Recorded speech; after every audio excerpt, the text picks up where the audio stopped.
Good morning. So should I be doing high intensity exercise? I heard that it can raise cortisol levels, which can stop fat loss. Now, firstly, let's go into what cortisol is. So cortisol is a stress hormone.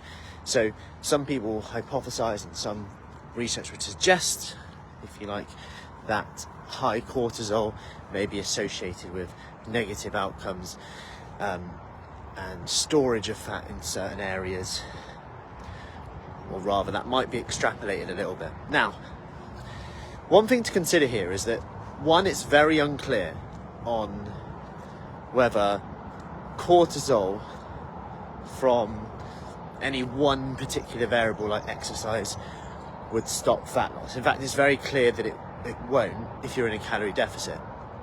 Now, cortisol levels chronically high isn't a good thing. Like anything chronically high wouldn't be a good thing. So what could make it chronically high? Well, barely sleeping, overeating, processed food. If you look at the research, processed food, lots of it, overconsumption, lack of exercise, like not exercising, and I'll come back to that in a second. Probably, if you look at the research, low omega-3, comes back to oily fish, mackerel, stuff like that, of course. So given that exercise seems to be positive, what about vigorous exercise? Because surely you're secreting stress hormone like cortisol, getting that little shot of cortisol when you're exercising intensity, and that's correct. But actually, like with exercise, like with perhaps your blood pressure and other things, when you exercise there is a spike.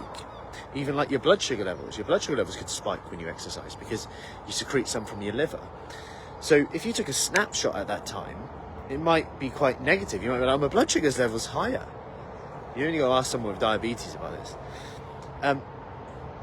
My blood sugar level's higher, and now all of a sudden you're thinking, maybe I shouldn't be exercising. And just remember that your body then has a super compensatory effect, therefore bringing it lower. Now, there's some that might say that vigorous exercise raises cortisol, but there's a real lack of evidence of that, and it's very unclear. And one thing I would say is there are many other variables you need to worry about first.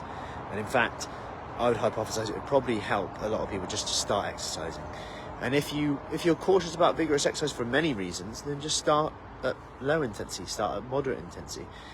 Go at your pace. We always say this, your pace is the right pace on here, and test it. But I can pretty much guarantee that if you start exercising, you'll start to feel better.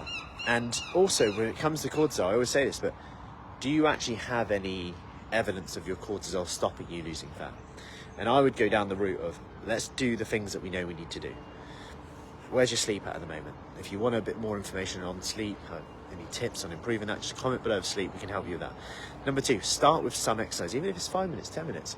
Don't worry too much. I'd say what's probably raising our cortisol levels more is reading about how cortisol levels can stop us losing body fat. Number 3, make sure perhaps if you're trying to lose fat and you're worried about this and you're stressed, you're tired, maybe don't go into a really aggressive calorie deficit, but rather just go for more of a moderate one. So you're not going really low in calories and stressed out even more. Because if you throw this all in the mix, work, life, vigorous exercise, really low calories, no sleep, well, yeah, we're probably going to be pretty stressed and tired, right? Morning, Kay. So just consider that when it comes to it. And what I would say is just start moderately if you're worried about this.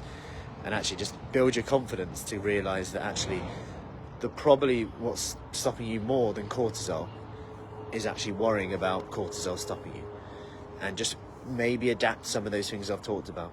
Can you look at the sleep a bit more? Can you look at just getting some exercise in rather than not? Can you look at lifestyle habits in general? Diet, nutrition, get some omega-3 in, meditation, walks, what's your step count like? Do you get outside? Little things that will also help your cortisol level.